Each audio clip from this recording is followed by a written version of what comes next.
Here is a case. It's the history of a 56-year-old male who was operated on an atrial septal defect 2 years ago. But the problem was that he recovered very, very poorly, and we imaged him. And Elena, do you want to comment a little bit on the ventricle? Sure.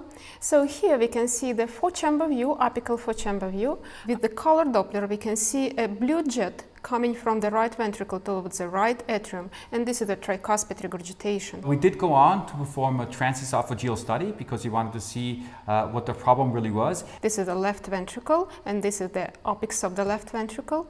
What I would suggest you to do is look at it very, very closely because there's very important information hidden in this contrast study. Based on these findings, here is our question.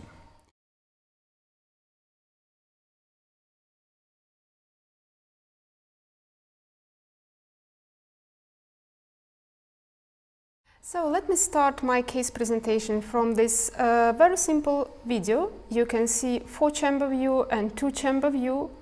And my question is, how do you think large is the left atrium? Just from these images, what do you think? We have another question for you, and the question here is, how shall we assess the size of the left atrium in this case?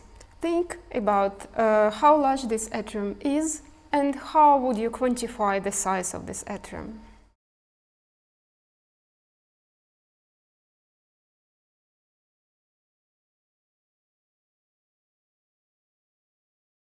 This is the next case we'd like to show you. Also, actually a very tragic case. It was a relatively young individual who had a thymoma. This is now the echo I'm showing you. This is the first time I saw the patient, and this is the image now focused towards the apex of the left ventricle.